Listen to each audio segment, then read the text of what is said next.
Vous avez été baptisé, vous allez à l'église, mais au fond de vous, il y a un vide que rien ne comble.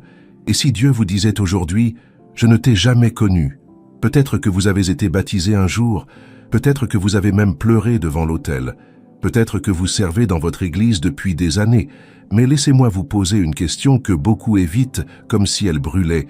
Êtes-vous vraiment sauvé? Pas selon les hommes, pas selon votre pasteur, pas selon vos œuvres, selon Dieu. Et si je vous disais que vous pouvez être baptisé, aller à l'église, prier, et pourtant ne pas être sauvé? Je sais que ça choque, mais la Bible parle de personnes religieuses, que Dieu n'a jamais connues. Le problème n'est pas le baptême. Le problème, c'est ce que presque personne ne vous a jamais expliqué. Aujourd'hui, vous allez découvrir les 7 signes qui montrent que quelqu'un peut penser être sauvé, sans l'être vraiment. Et le signe numéro 5 est celui que la plupart des chrétiens ignorent complètement. Restez jusqu'à la fin, parce que ce que vous allez entendre aujourd'hui peut expliquer pourquoi Dieu semble encore silencieux dans votre vie. Nous vivons dans une époque où l'Église est pleine de pratiques, de rituels, de traditions, mais où la vie spirituelle réelle est souvent absente. Des milliers de personnes se lèvent chaque matin en portant le nom de chrétien comme on porte un vêtement. Ils l'ont enfilé un jour lors d'une cérémonie, lors d'une émotion passagère, et depuis ce jour, ils croient que tout est réglé. Mais la parole de Dieu ne fonctionne pas ainsi. Charles Spurgeon, l'un des plus grands prédicateurs que l'Église ait jamais connu, répétait avec une conviction profonde que le pire des dangers n'est pas de ne pas connaître Dieu, mais de croire qu'on le connaît alors qu'on ne l'a jamais vraiment rencontré. Il voyait dans les assemblées de son époque des hommes et des femmes sincères, assidus, généreux, et pourtant étrangers à la vraie grâce. Des gens qui portaient la foi comme un héritage familial, non comme une rencontre personnelle et transformatrice avec le Dieu vivant. Jésus lui-même a dit dans Matthieu chapitre 7, versets 21 à 23, « Ce ne sont pas tous ceux qui me disent « Seigneur, Seigneur » qui entreront dans le royaume des cieux, mais celui qui fait la volonté de mon Père céleste. Plusieurs me diront en ce jour-là, « Seigneur, Seigneur, n'avons-nous pas prophétisé en ton nom ?» Et je leur dirai, « Je ne vous ai jamais connu. » Ce passage ne parle pas d'athées. Il parle de personnes qui priaient, qui servaient, qui croyaient sincèrement être sauvés. Ces paroles sont parmi les plus solennelles de toute l'Écriture. Elles brisent l'illusion d'un salut superficiel. Elles nous rappellent que Dieu ne regarde pas l'extérieur, mais le cœur. Il ne voit pas le baptême sur le front, il voit si son esprit habite vraiment dans l'âme. Et cette distinction change tout. Elle change l'éternité. Spurgeon enseignait que la repentance véritable n'est pas un sentiment passager. Ce n'est pas une larme versée lors d'un culte, ni une main levée pendant un appel d'évangélisation. La vraie repentance est un changement profond de direction. C'est l'âme qui, ayant vu la laideur de son péché face à la sainteté de Dieu, se détourne avec horreur et court vers la croix. Sans cela, tous les baptêmes du monde ne sauvent personne. Et voici ce qui est déchirant dans tout cela. Beaucoup de ces personnes qui ne sont pas vraiment sauvées ne le savent pas. Elles sont sincères, elles sont pieuses en apparence, elles assistent au culte, elles lisent parfois la Bible, elles font des dons à l'Église. Mais sous tout cela, il n'y a pas eu de naissance nouvelle, il n'y a pas eu de rencontre réelle avec le Seigneur vivant.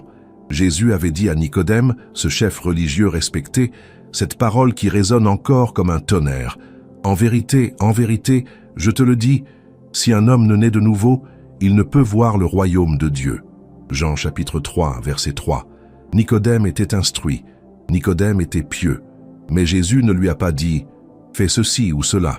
Il lui a dit « tu dois naître de nouveau ». La naissance nouvelle n'est pas une amélioration de l'ancienne vie. Ce n'est pas devenir une meilleure version de soi-même, c'est une mort et une résurrection intérieure. C'est l'Esprit de Dieu qui prend demeure dans un cœur autrefois mort spirituellement et qui le fait vivre d'une vie entièrement nouvelle.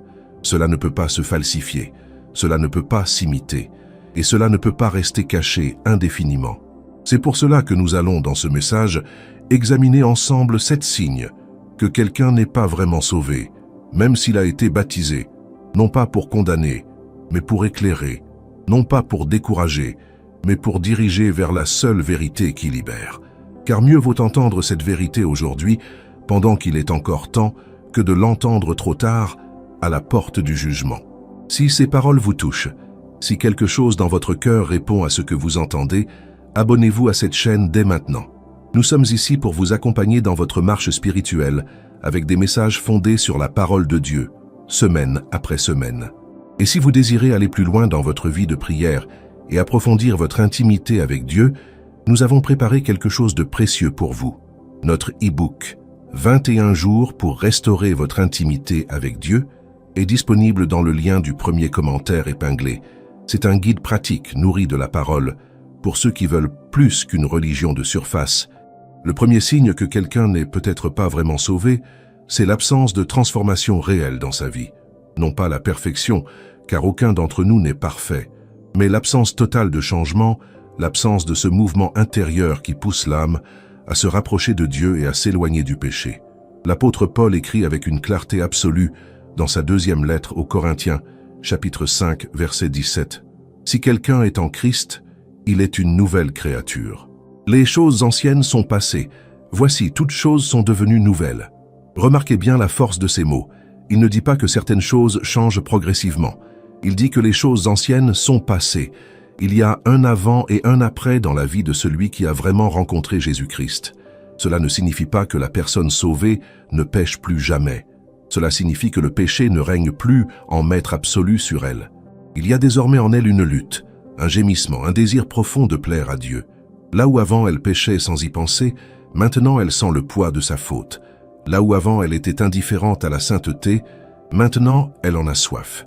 Mais il y a des personnes qui fréquentent l'Église depuis 20, 30, 40 ans et qui sont exactement les mêmes qu'au premier jour, les mêmes colères incontrôlées, les mêmes mensonges habituels, les mêmes jalousies entretenues, les mêmes rancœurs non pardonnées, les mêmes habitudes secrètes que personne ne voit mais que Dieu connaît. Et pourtant, elles se considèrent sauvées parce qu'elles ont été baptisées un jour. La question n'est pas de savoir si vous avez été plongé dans l'eau. La question est de savoir si vous avez été plongé dans la grâce transformatrice de Dieu. L'eau peut mouiller le corps. Seul l'Esprit de Dieu peut changer le cœur.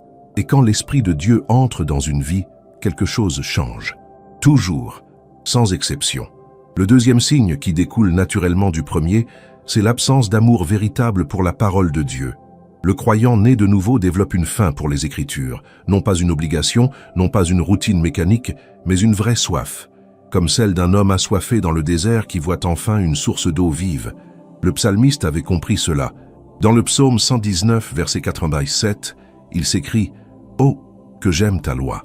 Elle est tout le jour l'objet de ma méditation. » Ce n'est pas la voix d'un homme qui lit sa Bible par devoir, c'est la voix d'un homme amoureux. C'est la voix d'une âme qui a trouvé dans la parole de Dieu ce que le monde entier ne peut lui offrir. Mais regardez autour de vous et regardez honnêtement en vous-même. Combien de personnes qui se disent chrétiennes n'ouvrent leur Bible que le dimanche? Et encore, uniquement parce que le pasteur la lit à voix haute. Combien vivent des semaines entières sans qu'une seule pensée de la parole de Dieu vienne nourrir leur âme? Ce n'est pas un jugement. C'est une question sérieuse que nous devons nous poser avec honnêteté. Car la parole de Dieu n'est pas un livre parmi d'autres. Elle est vivante, elle est active. Elle est, comme le dit l'Épître aux Hébreux, chapitre 4, verset 12, plus tranchante qu'une épée à 2 tranchants, pénétrante jusqu'à partager âme et esprit, articulation et moelle, et capable de discerner les pensées et les intentions du cœur. Une âme qui a vraiment rencontré Dieu ne peut pas rester longtemps loin de cette parole. Elle y revient comme à sa maison. Le troisième signe, tout aussi révélateur, c'est l'absence de prières authentiques. Non pas des prières récitées machinalement, non pas des formules répétées depuis l'enfance sans que le cœur y soit, mais une vraie communion avec Dieu, une vraie conversation avec le Père Céleste. La prière est le souffle de l'âme sauvée. Un enfant de Dieu parle à son Père, pas parce qu'il y est obligé, pas parce que c'est l'heure, mais parce que son cœur en a besoin, comme ses poumons ont besoin d'air. Jésus lui-même, dans Matthieu chapitre 6, verset 6, nous enseigne « Mais toi, quand tu pries, entre dans ta chambre, ferme ta porte, et prie ton Père qui est là dans le lieu secret. » Il ne dit pas si tu pries. Il dit quand tu pries, car il suppose que cela fait partie de la vie naturelle de son enfant. Quelqu'un qui n'a pas de vie de prière personnelle, qui ne ressent ni le besoin ni le désir de parler à Dieu dans le secret, devrait sérieusement s'interroger sur l'état de son âme. Car on ne peut pas être en relation avec quelqu'un à qui on ne parle jamais, et l'on ne peut pas prétendre aimer un Dieu que l'on fuit dès qu'il s'agit de se retrouver seul avec lui. Ces trois premiers signes, l'absence de transformation, l'absence d'amour pour la parole, l'absence de prière authentique, forment ensemble un tableau qui devrait nous pousser à examiner nos cœurs avec une honnêteté courageuse. Non pas pour tomber dans la culpabilité stérile, mais pour courir vers celui qui peut tout changer. Car si vous reconnaissez l'un de ces signes dans votre vie, la bonne nouvelle est que Dieu est encore là, qui attend, qui appelle, qui tend la main. Nous avons parlé de l'absence de transformation, de l'absence d'amour pour la parole et de l'absence de prière authentique. Ces signes sont déjà profondément révélateurs. Mais il en existe d'autres, tout aussi sérieux, que nous devons examiner avec le même courage et la même honnêteté devant Dieu. Le quatrième signe que quelqu'un n'est peut-être pas vraiment sauvé, c'est l'absence de repentance continue. Beaucoup de personnes ont vécu un moment d'émotion lors d'un culte, une larme versée, une main levée, un passage devant l'autel, et depuis ce jour, elles considèrent que leur compte est soldé avec Dieu. Mais la repentance biblique n'est pas un événement unique et isolé dans le passé. C'est une posture permanente de l'âme devant la sainteté de Dieu. Le mot grec utilisé dans le Nouveau Testament pour repentance est « métanoïa ». Il signifie littéralement un changement de direction de l'esprit, un retournement complet de la pensée et de la volonté. Ce n'est pas regretter d'avoir été attrapé. Ce n'est pas se sentir mal dans sa conscience pendant quelques heures avant de recommencer comme avant. C'est une orientation nouvelle et durable de tout l'être vers Dieu. L'apôtre Jean écrit dans sa première épître, chapitre 1, verset 9, « Si nous confessons nos péchés, il est fidèle et juste pour nous les pardonner et pour nous purifier de toute iniquité. » Remarquez le « si nous confessons », c'est un acte présent et continu. Le croyant authentique vit dans une conscience permanente de sa condition devant Dieu. Il ne s'installe pas dans le péché avec confort. Il ne trouve pas d'excuses pour ses fautes. Il les apporte à la croix encore et encore avec humilité.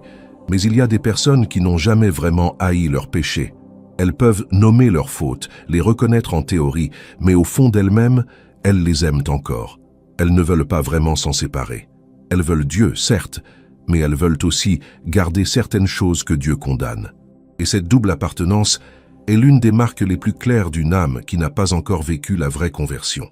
Le cinquième signe est peut-être le plus douloureux à entendre, mais l'un des plus importants, l'absence d'amour pour les autres croyants. L'apôtre Jean, inspiré par l'Esprit de Dieu, écrit dans sa première épître, chapitre 3, verset 14, « Nous savons que nous sommes passés de la mort à la vie parce que nous aimons les frères. Celui qui n'aime pas demeure dans la mort. » Ces paroles sont tranchantes. Jean ne dit pas que l'amour fraternel est une belle qualité que les chrétiens devraient cultiver. Il dit que c'est une preuve de vie spirituelle. Celui qui est né de nouveau aime les enfants de Dieu. Pas parfaitement, pas sans difficulté, pas sans conflit parfois. Mais il y a en lui une affection réelle, une tendresse authentique, un désir sincère de voir ses frères et sœurs grandir et prospérer dans leur foi. J'ai regardé combien de personnes dans nos églises vivent dans des divisions profondes, des rivalités mesquines, des jalousies à peine dissimulées, des médisances constantes contre ceux qui servent à leur côté.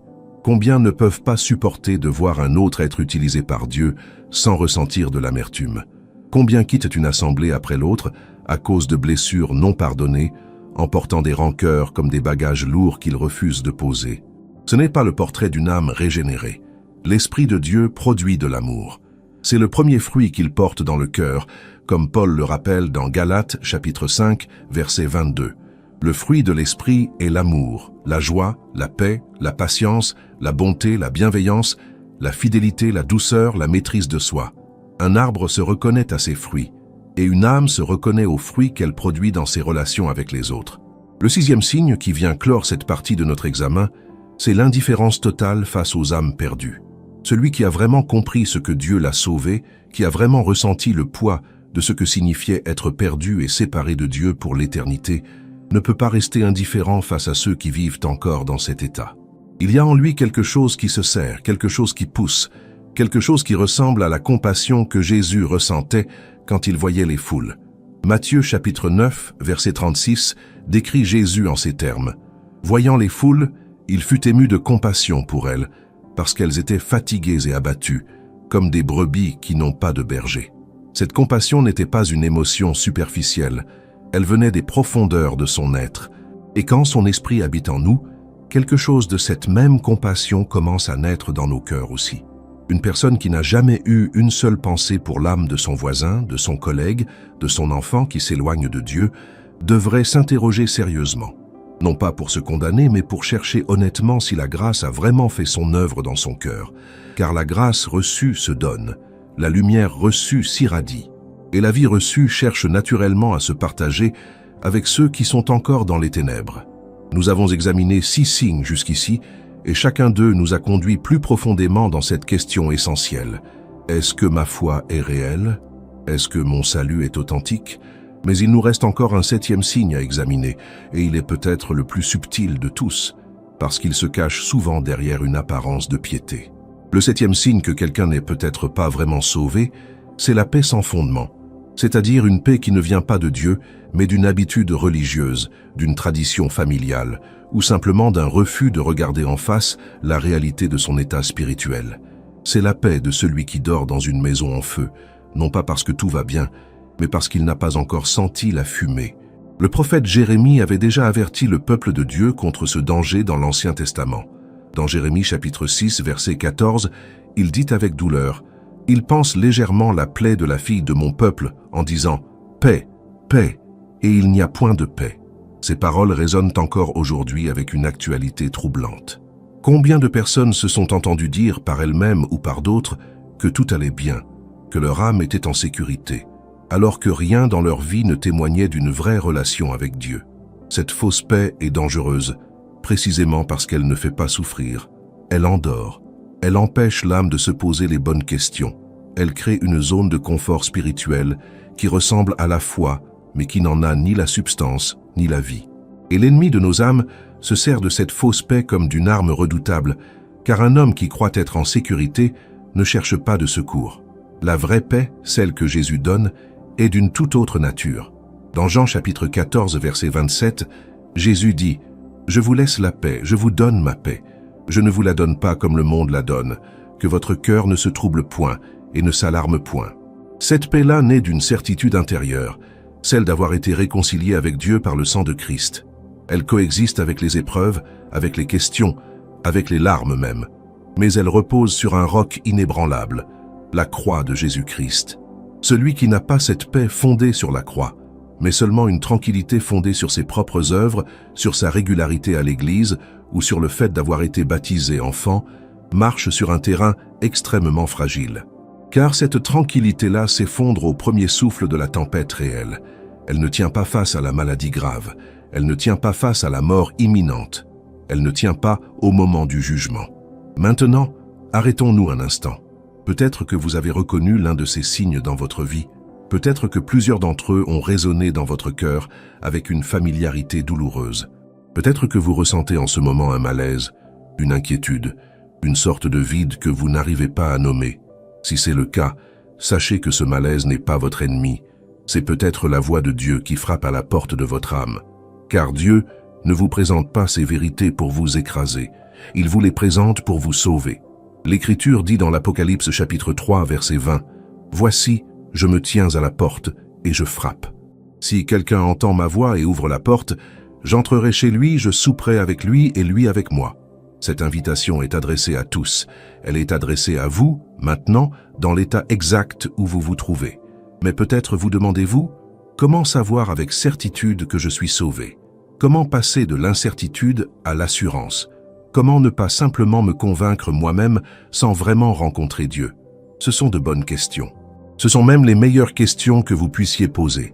Et la réponse ne se trouve pas dans un rituel supplémentaire, ni dans une décision prise sous le coup de l'émotion. L'assurance du salut naît d'une rencontre authentique avec Jésus-Christ. Elle naît de la repentance sincère, de la foi vivante et du témoignage intérieur de l'Esprit de Dieu. L'apôtre Paul écrit dans Romains chapitre 8, verset 16, « L'Esprit lui-même rend témoignage à notre esprit que nous sommes enfants de Dieu. » Ce témoignage ne trompe pas, il ne se fabrique pas. Il est donné par Dieu à ceux qui se sont véritablement tournés vers lui de tout leur cœur. Et si vous réalisez aujourd'hui que vous n'avez pas encore vécu cette rencontre, sachez que vous pouvez la vivre maintenant, pas demain, pas après la prochaine série de bonnes résolutions. Maintenant, là où vous êtes, avec tout ce que vous portez, car Dieu ne cherche pas des gens parfaits pour les sauver. Il cherche des cœurs honnêtes, qui reconnaissent leurs besoins de lui et qui viennent à la croix sans prétention ni masque. C'est là que tout commence vraiment. C'est là que la vie spirituelle authentique prend racine. Nous avons traversé ensemble 7 signes qui révèlent l'état réel d'une âme devant Dieu.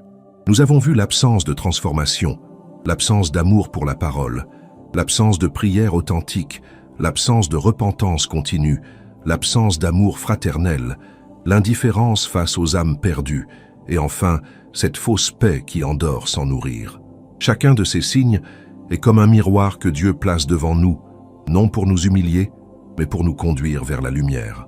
Mais maintenant, la question la plus importante de tout ce message se pose devant vous avec toute sa force. Que faire si vous vous reconnaissez dans ces signes? Que faire si votre cœur vous dit que quelque chose n'est pas en ordre entre vous et Dieu? C'est ici que beaucoup de personnes font une erreur fatale. Elles entendent la vérité, elles la ressentent, elles la reconnaissent intérieurement, et puis elles retournent à leur vie habituelle en se disant qu'elles y penseront plus tard. Mais l'Écriture nous avertit avec une urgence que nous ne pouvons pas ignorer. Dans Hébreux chapitre 3, verset 15, la parole dit « Aujourd'hui, si vous entendez sa voix, n'endurcissez pas vos cœurs. » Ce mot « aujourd'hui » n'est pas un détail. C'est le cœur même de l'appel de Dieu. Car Dieu n'a promis à personne un lendemain. Il a promis une grâce présente, une miséricorde disponible maintenant, une porte ouverte en ce moment même. Et chaque fois qu'une âme entend la voix de Dieu et choisit de remettre à demain, son cœur se durcit un peu plus. Et la prochaine fois, la voix sera un peu moins audible. La vraie conversion commence par un acte de courage spirituel. Pas le courage humain qui se nourrit d'orgueil, mais le courage humble de celui qui dit devant Dieu « Je reconnais que j'ai vécu une religion de surface. Je reconnais que je me suis trompé moi-même. Je viens à toi non pas avec mes mérites, non pas avec mon baptême, non pas avec mes années de service, mais uniquement avec ma misère et ma faim de toi. » C'est exactement ce que Jésus décrit dans la parabole du fils prodigue dans Luc chapitre 15. Ce fils qui avait tout quitté, tout gaspillé, tout perdu, et qui se retrouve dans la honte et la misère. Et l'Écriture dit quelque chose de magnifique au verset 17. Étant rentré en lui-même, il dit « Combien de mercenaires de mon père ont du pain en abondance, et moi, je meurs de faim. » Ce retour à soi-même, cette lucidité douloureuse sur sa propre condition, c'est le début du chemin vers la maison du Père. Et la réponse du Père, vous la connaissez. Il ne l'a pas attendue avec un discours de reproche. Il ne lui a pas présenté une liste de conditions à remplir avant d'être accepté. L'Écriture dit qu'il le vit de loin, qu'il courut à sa rencontre, qu'il tomba sur son cou et qu'il l'embrassa. Voilà le Dieu que nous prêchons. Voilà le Dieu qui vous regarde en ce moment. Non pas avec les bras croisés et le regard sévère du juge impatient, mais avec les bras grands ouverts du Père qui attendait votre retour depuis longtemps. La grâce de Dieu est suffisante pour tout ce que vous avez fait. Elle est suffisante pour les années perdues, pour les mensonges entretenus, pour les apparences soignées pendant que l'intérieur se désertait. Elle est suffisante pour ceux qui ont porté le nom de chrétiens sans en avoir la réalité. Elle est suffisante pour vous exactement tel que vous êtes, exactement là où vous vous trouvez. L'apôtre Paul, qui se considérait lui-même comme le premier des pécheurs, écrit dans sa première lettre à Timothée, chapitre 1, verset 15, « C'est une parole certaine et entièrement digne d'être reçue, que Jésus-Christ est venu dans le monde pour sauver les pécheurs dont je suis le premier. » Si la grâce a pu atteindre Paul, persécuteur de l'Église, elle peut atteindre chacun d'entre nous. Il n'existe pas de passé trop lourd pour la croix de Christ. Mais voici ce que vous devez comprendre avec toute la clarté possible. La grâce de Dieu n'est pas une permission de continuer dans le péché en se disant que Dieu pardonnera de toute façon. L'apôtre Paul lui-même répond à cette fausse compréhension dans Romains chapitre 6 verset 2. Loin de là.